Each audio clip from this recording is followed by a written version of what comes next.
Hey guys, I welcome you all to GSN law. 20 और 21 अक्टूबर के current affairs revision में आपका स्वागत है।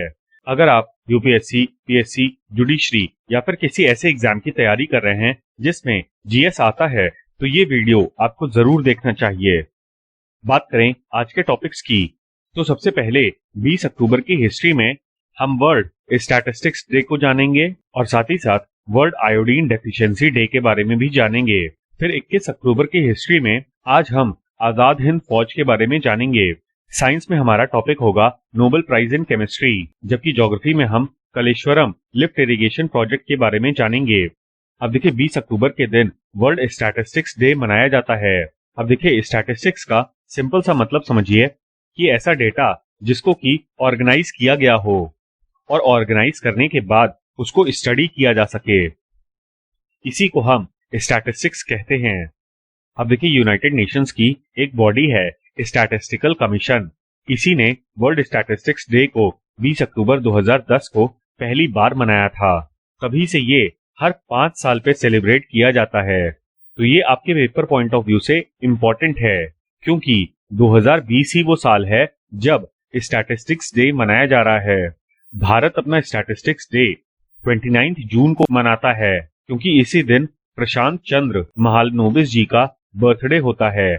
अब देखिए 2020 की थीम है connecting the world with data we can trust. कुल मिला के ये थीम वुहान में जो चाइना ने डेटा रिलीज किया था उससे आप रिलेट कर सकते हैं कि आने वाले समय में हमको ऐसा डेटा चाहिए होगा जिस पर सभी लोग ट्रस्ट कर सके। यूनाइटेड नेशन स्टैटिस्टिकल कमीशन की बात करें तो ये यूनेस्को के अंतर्गत 1946 में इस्टेब्लिश किया गया था। इसका काम यूनेस्को की एक्टिविटीज को देखना है। अच्छा, एक और चीज ध्यान रखिएगा कि इसमें टोटल 24 मेंबर्स होते हैं, जिनको कि इकोनॉमिक और सोशल काउंसिल में से इलेक्ट किया जाता है on the basis of geographical distribution. मतलब कि जैसे यूनाइटेड नेशन सिक्योरिटी काउंसिल में भारत साउथ एशियन रीजन से जाता है, वैसे ही यहाँ पर भी इलेक्शंस होते हैं। अब देखिए इसको एस्टैब्लिश तो 1946 में किया गया था, लेकिन पूरी तरीके से वर्किंग इसने 1947 में स्टार्ट की थी, जबकि इसके हेडक्वार्टर्स न्यूयॉर्क यूएसए में एस्टैब्लिश किए गए थे। प्रेजेंटली यूएन स्टैटिस्टिकल काउंसिल के हेड हैं जैकरी मुआंगी चेगे, जो कि केन्या से हैं। भारत अभी तक इस पे 3 बार चेयरमैनशिप कर चुका है। 2 कंसेक्यूटिव टर्म्स के लिए पीसी महालनोबिस इलेक्ट हुए थे। यहाँ पे आपको एक और चीज पता चल रही होगी कि जो चेयरमैनशिप है ये 2 साल के लिए होती है। इसके अलावा 1976 में वी.आर. राव 19th चेयरमैन बने थे। अब देखिए वर्ल्ड आयोडीन डेफिशिएंसी डे की बारे में बात करें तो इसको हम global iodine deficiency disorder prevention day के नाम से भी जानते हैं और ये हर साल 21 अक्टूबर को मनाया जाता है। अब देखिए ये दिन इसलिए इम्पोर्टेंट है क्योंकि आयोडीन एक बहुत ही एसेंशियल माइक्रोन्यूट्रिएंट है, जिसको कि मेनली थायराइड फंक्शन के लिए कंट्रीब्यूटिंग फैक्टर माना जाता है। वैसे तो आपने कई सारे सरकारी एडवर्टीजमेंट्स में देखा होगा, लेकिन मैं यहाँ पर फिर से बता दूं कि आयोडीन की डेफिशिएंसी से मेंटल रिटार्डेशन भी हो सकता है और प्रेगनेंसी के वक्त आयोडीन की कमी से फीटस को काफी मेजर डैमेजेस हो सकते हैं। यहाँ तक कि कुछ केसेस में मिसकैरेज भी देखने को मिला है और साथ ही साथ लर्निंग एबिलिटी भी डिप्रिशिएट हो जाती हैं अगर आयोडीन की कमी हो शरीर में। अब हम बात करते हैं national iodine deficiency disorder control programme की, जो कि भारत सरकार के द्वारा चलाया गया है। अब देखिए गॉइटर एक काफी मेजर समस्या है ड्यू टू आयोडीन डेफिशिएंसी और इसी को देखते हुए 1962 में पहली बार गवर्नमेंट ऑफ इंडिया ने national goitre control programme launch किया था। लेकिन 30 साल बाद यानी कि 1992 में नेशनल गॉइटर कंट्रोल प्रोग्राम का नाम बदल के national iodine deficiency disorder control programme कर दिया गया और इसके अंदर जितने भी आयोडीन डेफिशिएंसी से रिलेटेड डिसऑर्डर्स थे उन सब को कवर किया गया। ये प्रोग्राम सारे ही स्टेट्स और यूटीज में इम्प्लीमेंट किया जा रहा है। अब गोल्स की बात करें तो NIDCP का main target iodine deficiency disorders को 5% के नीचे लाना है। इसके अलावा इनको ये भी इंश्योर करना पड़ेगा कि 100% कंजम्पशन जो हाउस होल्ड लेवल पे होता है वो आयोडाइज सॉल्ट का ही हो और इसी के लिए टाइम पे सर्वेस कंडक्ट किए जाते हैं ताकि ये पता चल सके कि आयोडीन डेफिशिएंसी की वजह से कौन कौन से डिसऑर्डर्स डिस्ट्रिक्ट लेवल पे हो रहे हैं। और देखिए आयोडीन को सेफली लोगों तक पहुंचाने का तरीका कॉमन सॉल्ट ही बेस्ट है। अच्छा, ऐसे डिस्ट्रिक्ट्स जहां पे आयोडीन डेफिशिएंसी डिसऑर्डर्स पाए जाते हैं उनको 5 साल बाद फिर से असेस किया जाता है। इसके अलावा इसी प्रोग्राम के अंतर्गत वेरियस लेबोरेटरी मॉनिटरिंग सिस्टम्स भी अपनाए जाते हैं और पब्लिक की हेल्थ से रिलेटेड एजुकेशन भी प्रोवाइड की जाती है। अब देखिए मई 2006 में prevention of food adulteration act के अंतर्गत सेंट्रल गवर्नमेंट ने नॉन आयोडेटेड सॉल्ट्स के ऊपर टोटल बैन लगा दिया और कहा कि अब इसकी सेल ह्यूमन कंजम्पशन के लिए नहीं की जा सकती।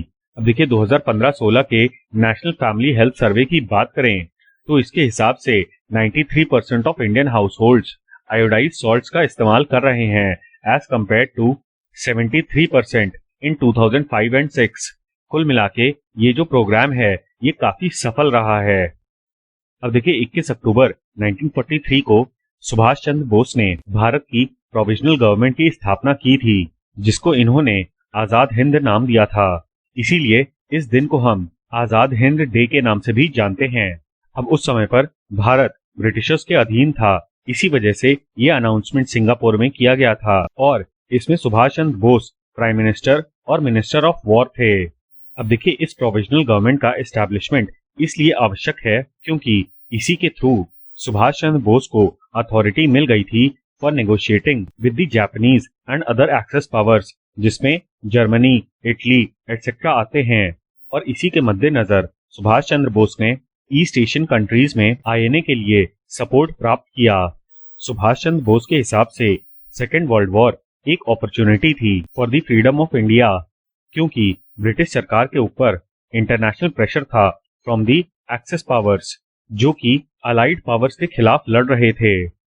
अलाइड पावर्स में यूएस और यूके आते हैं supported by many countries of Europe, जबकि एक्सेस पावर्स में मेनली जर्मनी, इटली और जापान आते हैं। अब देखिए वर्ल्ड वॉर के शुरुआती दौर में सुभाष चंद्र बोस को हाउस अरेस्ट में रख दिया गया था but he managed to escape to Berlin जो कि जर्मनी की राजधानी थी। जो साउथ ईस्ट एशिया में इंडियन कम्युनिटी थी उन्होंने सुभाष चंद्र बोस को नेताजी नाम दिया था और एक नया नारा लगाया था, जय हिंद।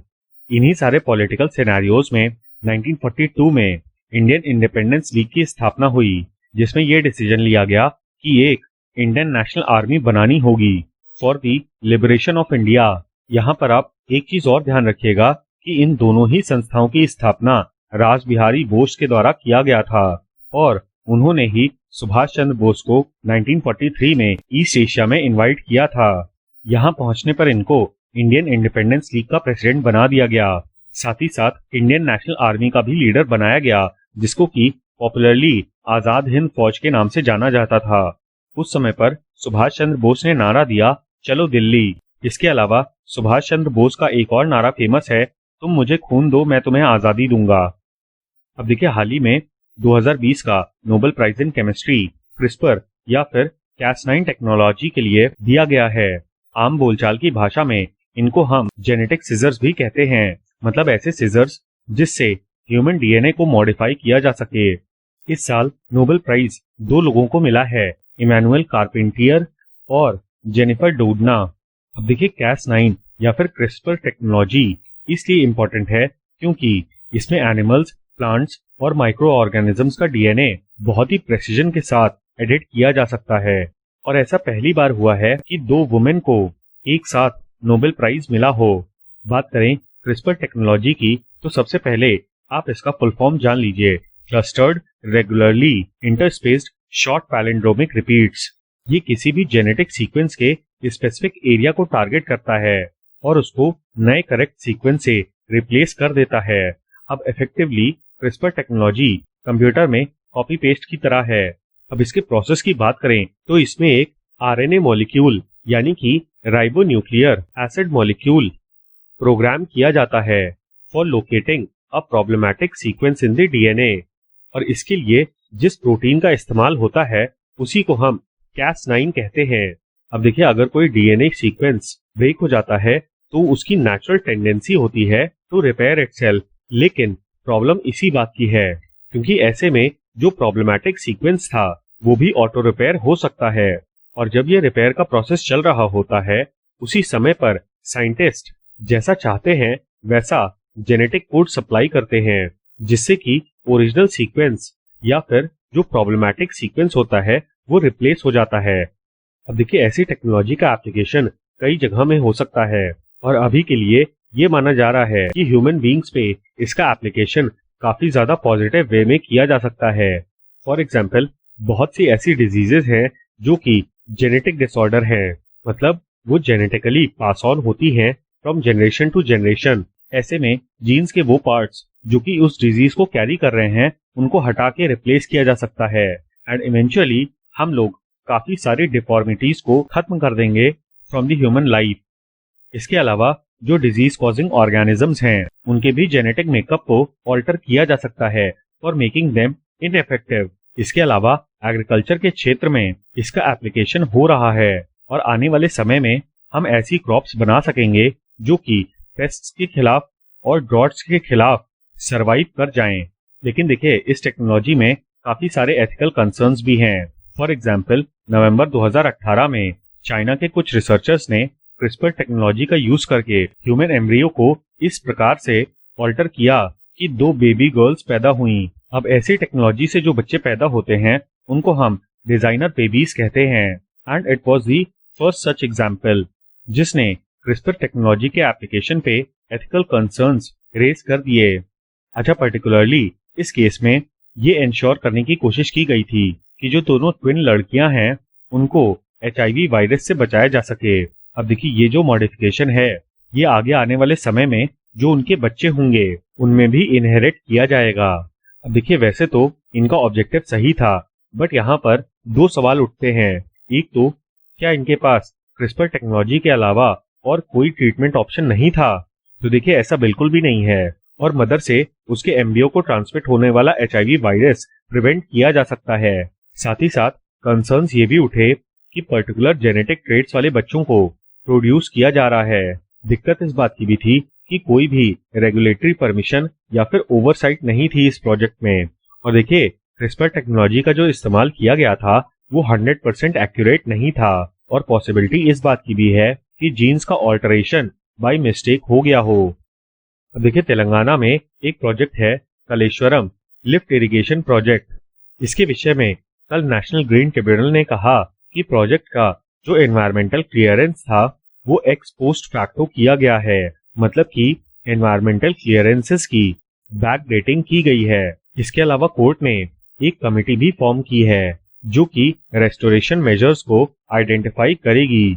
ये केस तेलंगाना के एक सिटीजन मोहम्मद हयात उद्दीन के द्वारा फाइल किया गया था, जिन्होंने ये एलेज किया था कि कलेश्वरम का कंस्ट्रक्शन बिना एनवायरमेंटल या फिर स्टैट्यूटरी क्लियरेंसेस के शुरू कर दिया गया है। इसके अलावा इनकी प्ली में ये भी प्रे की गई थी कि जो प्रोजेक्ट के सराउंडिंग एरियाज हैं उनमें नॉन फॉरेस्ट एक्टिविटीज बिल्कुल बैन कर देनी चाहिए। फॉर एग्जाम्पल ब्लास्टिंग या फिर टनलिंग। ब्लास्टिंग में डायनामाइट्स के थ्रू रॉक्स को कट किया जाता है, जबकि टनलिंग का मतलब आप समझ रहे होंगे कि जमीन के अंदर काफी सारे टनल्स बना दिए जाते हैं। अब यहाँ पे पेटिशनर का कहना था कि ये सारी एक्टिविटीज फॉरेस्ट कंजर्वेशन एक्ट को वायलेट कर रही हैं। ट्रिब्यूनल ने मिनिस्ट्री ऑफ एनवायरनमेंट को डायरेक्ट किया कि वो 7 लोगों की एक एक्सपर्ट कमेटी बनाए फॉर सजेस्टिंग रिहैबिलिटेशन मेजर्स। बात करें कलेश्वरम लिफ्ट इरिगेशन प्रोजेक्ट की तो ये गोदावरी रिवर के ऊपर है and it is a multipurpose irrigation project. ये उस पॉइंट पे बनाया जाएगा जहां पर गोदावरी रिवर और प्राणहिता रिवर मिल रही हों। शुरुआती दौर में इसको हम प्राणहिता चेवेला प्रोजेक्ट के नाम से जानते थे। हाउएवर 2014 में इसका नाम बदल के कलेश्वरम कर दिया गया। अब देखिए तेलंगाना और आंध्र प्रदेश के रीजन में दिक्कत इस बात की है कि ज्यादातर रिवर्स नॉन पेरेनियल हैं, यानी कि इनमें साल भर पानी नहीं होता। इसकी वजह से most of the irrigation wells से किया जाता है। इसका अर्थ ये है कि ग्राउंड वाटर को यूज किया जाता है फॉर इरिगेशन पर्पसेस। ऐसे में अगर ये प्रोजेक्ट बन जाता है तो ग्राउंड वाटर लेवल को रिस्टोर किया जा सकेगा। इसके अलावा इस प्रोजेक्ट के अंतर्गत 2 मिशंस को सपोर्ट प्रोवाइड किया जाएगा। एक तो मिशन भागीरथी और दूसरा मिशन काकतिया। मिशन काकतिया की बात करें तो ये तेलंगाना गवर्नमेंट का एक फ्लैगशिप प्रोग्राम है जिसमें वाटर स्टोरेज स्ट्रक्चर्स को रिजुविनेट करने की बात की गई है for helping farmers in the state, मतलब जो लोकल झील हैं, तालाब हैं, उनको रिस्टोर किया जाएगा।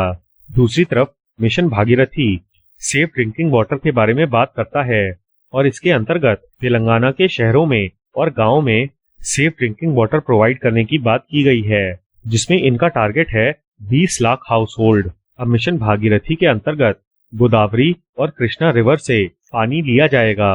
गोदावरी की बात करें तो गंगा के बाद ये सबसे लंबी नदी है।